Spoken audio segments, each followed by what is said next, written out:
Hi hello welcome to Suman TV. నేను మీ పవన్ని. ఈరోజు అయితే శ్రీకాకుళం రిమ్స్ హాస్పిటల్కి అయితే వచ్చాము. అయితే ఇక్కడ ఘోరమైనటువంటి ఘటన అయితే చోటు చేసుకున్నది. హత్యలు, ఆత్మహత్యలు, యాక్సిడెంట్లు, వరుస మరణాలతో శ్రీకాకుళం అయితే మారు మోగిపోతుంది ఇప్పటికే. అయితే ఈరోజు ఇక్కడ రిమ్స్ హాస్పిటల్కి వచ్చినట్లయితే మార్చిల దగ్గర వచ్చేసి హృదయాల్ని కలిచివేసినటువంటి ఘటనలు, వరుస ఘటనలు, 2 ఘటనలు అయితే ఈరోజు ఇక్కడ ఉన్నటువంటి ప్రజలను అందరిని కూడా ఒక్కసారి ఆశ్చర్యం చేసింది. వాళ్ళ హృదయాల్ని కలిచివేసిన ఘటన. సో 16 సంవత్సరాల అమ్మాయి పైన హత్య చేసి ఆత్మహత్యకి పాల్పడేటట్లు విధంగాను అమ్మాయిని రేప్ చేసి హత్య చేసినటువంటి ఘటనగా ఒక్కసారిగా చూస్తే ఇక్కడ మార్చిరి దగ్గర వారి తల్లిదండ్రులు రోధిస్తూ, సో అంటే అసలు ఏం జరిగింది, ఒక ఫాస్టర్ అయ్యుండి తన పిల్లని చదివిస్తాను, తనకు ఉన్నత చదువుల్ని నేను నేర్పిస్తానంటూ నమ్మబలికి ఆ అమ్మాయిని తనతో పాటు తీసుకెళ్ళి కొద్ది రోజుల పాటు ట్యూషన్ చెప్తానని చెప్తూ వాళ్ళని చదివిస్తానంటూ నమ్మించి ఈరోజు ఒక ఫాస్టర్ ఆ అమ్మాయి గొంతుని కోసినటువంటి ఘటన ఇక్కడ శ్రీకాకుళం అందరూ కూడాను హృదయాన్ని కలిచివేస్తుంది.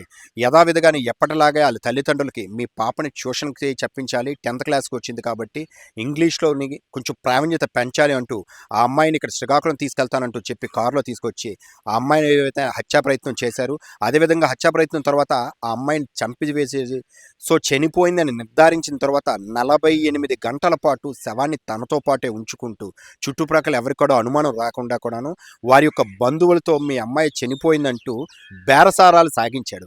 అయితే తన పాపం పండి ఈరోజు ఆ ఉదంతం అయితే బయటపడింది. సో ఈరోజు మార్చిరీకి వచ్చిన తర్వాత ఆ అమ్మాయి చనిపోయి 48 గంటలు అత్యాచారం చేసి చంపబడ్డాది అన్న తర్వాత ఒక్కసారిగా గ్రామస్తులంతా బాధపడ్డారు. అయితే తను కూడా ఇక్కడ చూస్తే ఆశ్చర్యం కలిగించింది. సో ఒక అమ్మాయి 9 నెలల కడుపుతో ఉన్నటువంటి ఒక మాతృమూర్తి బలవంతంగా తను హ్యాంగింగ్ చేసుకొని చనిపోవడం అయితే జరిగింది. ఇంకో 20 రోజుల్లో పండంటి బిడ్డకి ప్రాణం పోయేసిన తల్లి బిడ్డ ఇద్దరు కూడా చనిపోయినటువంటి స్థితి అయితే ఉంది. అసలు ఆ ఘటన ఏంటి అని కూడా ఇక్కడ మాట్లాడదాం. అక్కడ అంటే వాళ్ళ స్థానికంగా పక్కనే ఉన్నటువంటి వ్యక్తి ఈరోజైతే ఉన్నారు. ఒక్కసారి ఆయన మాటలు తెలుసుకుందాం. బ్రదర్, అసలు ఇప్పుడు ఆ అమ్మాయి ఏదైతే వచ్చిందో హ్యాంగ్ చేసుకొని చనిపోయింది, ఆ పక్కన చుట్టుపక్కల నివసిస్తున్నారన్నారు. అసలు ఏం జరిగింది, మీకు తెలిసినటువంటి సమాచారం ఏంటి? నమస్కారం అండి. యావత్ ఆంధ్రప్రదేశ్ రాష్ట్ర ప్రజలందరూ తెలుసుకోవాల్సింది ఏమనగంటే, ఈరోజు ఆమదలవలస నియోజకవర్గం శ్రీకాకుళం జిల్లా వెంగళరావు కాలనీ గ్రామంలో ఈ సంఘటన, యథార్థ సంఘటన ఎక్కడో మనం దూర ప్రాంతాల్లో చూస్తూ వార్తల్లో వింటాం. అలాగా ఈరోజు మా కళ్ళ ముందు మా కాలనీలో ఇటువంటి సంఘటన జరగడం చాలా బాధాకరమైన విషయం. ఎందుకంటే తను తల్లిదండ్రులకి ఏకైక ఒగ్గాన ఒక కూతురు, కొడుకైనా కూతురైనా తనే. ఒక తనకి ఎంతో తల్లిదండ్రులు ఒక రజకులు, వాళ్ళు రోజువారీ కూలి, రోజువారీ ఇస్త్రీ చేసి వచ్చిన డబ్బుతో కష్టపడి బీఫార్మసీ కంప్లైంట్ చేసే విధంగా తనను ఒక కొడుకులా ప్రోత్సహించి చదివించారు. కానీ చివరికి తన కూతుర్ని చదివించి బీఫార్మసీ కంప్లైంట్ అయిపోయింది. ఒక 1 మంత్లో సర్టిఫికేట్ కూడా వచ్చింది. తనకు నేను వరుసకు బాబాయ్ నేను అవుతాను. నాకు 2 గృహాల పక్కనే మా మా ఇల్లు కూడా. అలాగే తను కంప్లైంట్ అయిపోయిన తర్వాత, బాబాయ్ నాకు ఈ విధంగా నాకు బీఫార్మసీ కంప్లైంట్ అయిపోయింది, ఎక్కడైనా ఏదైనా నేను జాబ్ చేయాలి అనేది. అలాగే ఇలా ఇలా అనే క్రమంలో తనకి ఈ వజ్రగడ్డి సుధీర్ అనే వ్యక్తి, ఇలాంటి వ్యక్తి ట్రాప్ చేసి 3 సంవత్సరాల క్రితం పెళ్లి చేసుకోవడం జరిగింది.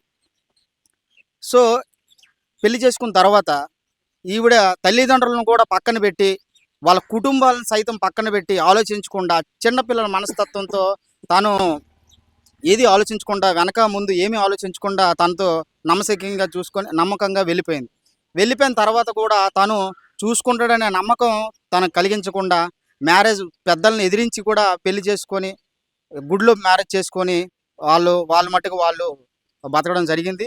అయినా సరే వాళ్ళ తల్లిదండ్రులను ఆదరించి, నా కూతురు చేసింది తప్పే కానీ మేము ఆదరిస్తాం, తన కూతురిని పక్కన పెట్టకుండా ఆ బాధతో కొన్ని రోజులుగా ఉన్నా సరే తనను ఆదరించి మళ్ళీ రిసెప్షన్గా చేయించేసి ఒక తండ్రి గ్రాండ్గా కొన్ని ఎంతో డబ్బులు వెచ్చించి ఒక రిసెప్షన్ కూడా పెట్టడం జరిగింది గ్రామంలో.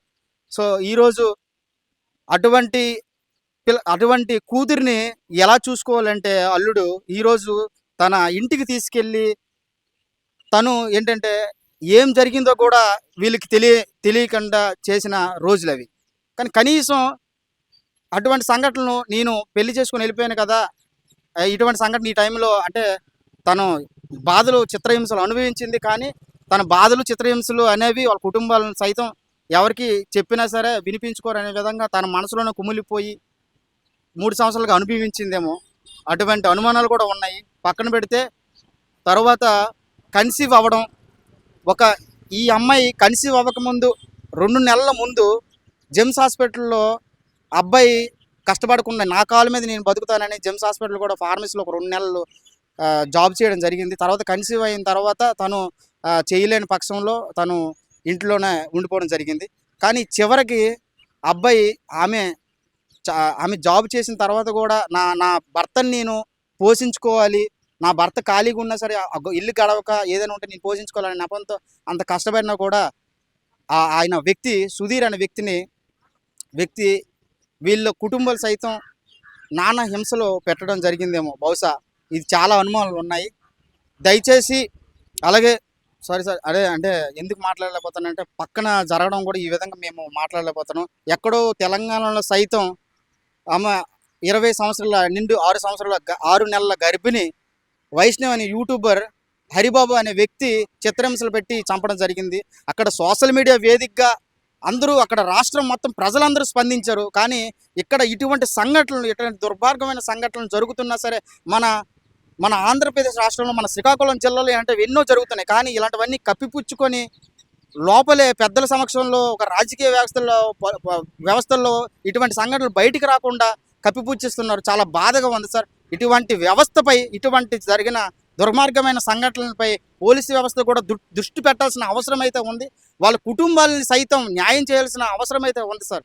అలాగే ఇటువంటి విషయాలు పై వరకు చేరకుండా కొంతమంది రాజకీయ నాయకులు, కొంతమంది వీళ్ళు చెప్పు చేతుల్లో పెద్దలు తీసుకొని పైన ఆంధ్రప్రదేశ్ అయినటువంటి రాష్ట్ర సీఎం చంద్రబాబు నాయుడు దగ్గరికి కూడా ఇటువంటి విషయాలు తీసుకువెళ్తే, మీలాంటి యూట్యూబర్లు సోషల్ మీడియా వేదికంగా, పేపర్ వేదికంగా కూడా వెళ్తే ఆటోమేటిక్గా ఖచ్చితంగా పైన ఉన్న సీఎం గారికి, అలాగే డిప్యూటీ సీఎం అయినటువంటి పవన్ కళ్యాణ్ గారికి, అలాగే నారా లోకేష్ బాబు గారికి ఇటువంటి విషయాలను చేరదీయాల్సిన అవసరం ఎంతైతే ఉంది సార్. ఖచ్చితంగా దీని మీద న్యాయ పోరాటం అయితే మీరు ఖచ్చితంగా చెయ్యాలి. ఆ కుటుంబానికి సరే న్యాయం చేసి ఆ బాధిత కుటుంబాన్ని మీరు అందరూ ఆదుకోవాలనేసి మేము కోరుకుంటున్నాం సార్. ఖచ్చితంగా దీని మీద మాత్రం దర్యాప్తు చేసి ఆ కుటుంబానికి న్యాయం చేయండి సార్ అని మేము వేడుకుంటున్నాం సార్. చూశారు కదా ఆవేదన. అంటే వరసకు బాబాయ్ అవుతున్నా సరే పక్కనే స్థానికంగా ఉండడంతో చిన్నప్పటి నుంచి ఆ అమ్మాయి ఎలాంటిది, సో అక్కడ ఆ కుటుంబం ఎలాంటిదో కూడా వాళ్ళకి తెలుసు. అయితే ఈరోజు ఆ అమ్మాయికి వచ్చిన కష్టం కేవలం ఒక్క కుటుంబానికే కాదు, రాష్ట్రంలో కానీ దేశంలో ఇలాంటివి చాలా కుటుంబాలకైతే జరుగుతున్నాయి. మనము తను చెప్పినట్లే తెలంగాణలో సో వైష్ణవి హత్య మొత్తం అందరికి కూడానైతే యావత్ దేశాన్నే కలిచివేసింది. అటువంటి ఆ అమ్మాయి సోషల్ ఇన్ఫ్లుయెన్సర్ అవ్వడము, మీడియా ద్వారా బయటికి వచ్చిన తర్వాత ఈరోజు ప్రపంచం మొత్తానికి తెలిసింది. ఇలాంటి సంఘటనే కేవలం ఆ వైష్ణవి లాంటి సంఘటనే 9 నెలల ప్రెగ్నెన్సీతో ఉన్నటువంటి ఆవిడ ఆత్మహత్యకు పాల్పడింది అంటే, సో ఆ వెనక ఆ కుటుంబంలో ఎంత బాధ, ఎంత కన్నీరు ఆమె మింగుంటుంది.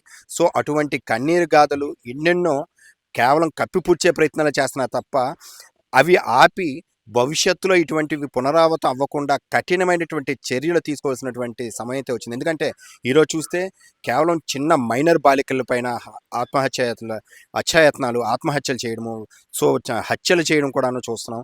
ఇటువంటివి అన్నిటికి కూడాను ఒక పులి స్టాప్ పెట్టే విధంగాను పోలీస్ శాఖ ముందస్తు చర్యలు తీసుకుంటూ కేవలం కఠినమైనటువంటి చర్యలు ఒక్కటే వీటిని నియంత్రించగలవంటూ ఇక్కడ ఆవేదన అయితే వ్యక్తం చేస్తున్నారు. చూస్తూనే ఉండండి. Thank you. సుమన్ టీవీ.